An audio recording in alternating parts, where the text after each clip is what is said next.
بسم اللہ الرحمن الرحیم۔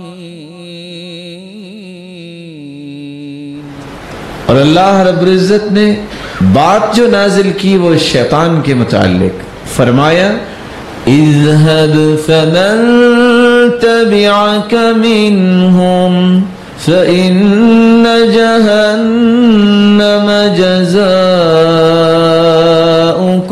جزاء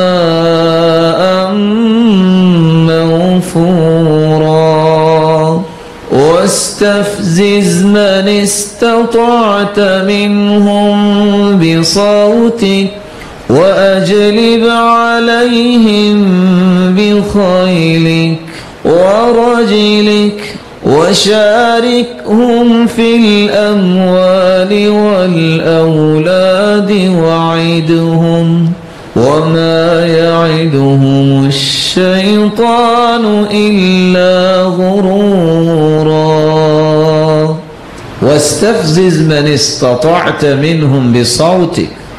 اے شیطان تجھے میں نے اپنی رحمت سے دھتکار تو دیا ہے، جاؤ تمہیں کھلی چھٹی ہے، تو بھی اور تیرے تابع دار جو ہوں گے، تم سب کے لیے میں نے جہنم سزا کے طور پہ تیار کی ہے، اور یہی پورا بدلہ ہے تمہارے اعمال کا۔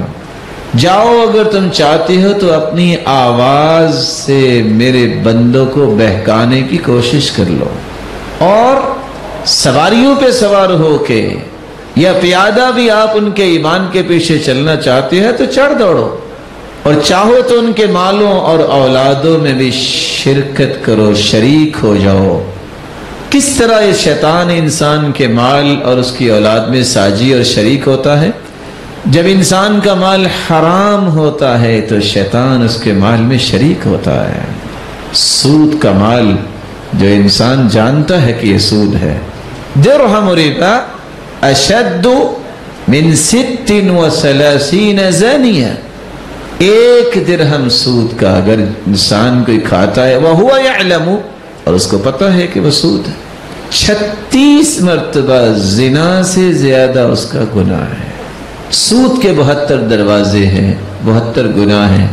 ادناہا اتیان الرجل امہ، سب سے گھٹیا گناہ سود کا اتنا ہے، نعوذ باللہ من ذالک، کوئی شخص اپنی والدہ سے زنا کرتا ہے۔ لعن اللہ آکل الربا وموکلہ وشاہدی وکاتبہ وہم فیہ سوا، لعنت ہے اللہ تعالیٰ کی سود کھانے والے پر، سود کھلانے والے پر، اور سود کے بارے میں کتابت کرنے والا جو کانٹریکٹ سائن کرتا ہے، ڈرافٹنگ کرتا ہے، وشاہدی جو گواہ بنتا ہے، ایز اے وٹنس سائن کرتا ہے، اور فرمایا وَهُمْ فِيهِ سَوَا، اس گناہ میں چاروں کے چاروں برابر ہے۔ اللہ رب العزت ہمیں محفوظ فرمائے۔ اور اولاد میں شیطان کس طرح شریک ہوتا ہے؟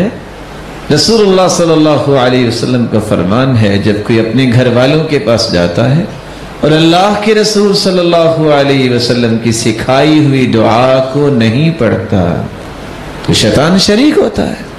اگر دعا پڑھ لیتا ہے فَإِن قُدِّرَ بَيْنَهُمَا، اللہ رب العزت نے اگر ان کے لیے اولاد لکھ دی ہے، لَمْ يَضُرُّهُ شَيْطَانٌ أَبَدًا، شیطان اس پہ غلبہ نہیں پائے گا۔ لیکن اگر وہ دعا نہیں پڑھتا تو شیطان شریک ہوتا ہے، جس کے نتیجے میں اس اولاد کی زندگی کے اندر برائیاں سامنے آتی ہیں۔ اللہ رب العزت ہمیں محفوظ فرمائے۔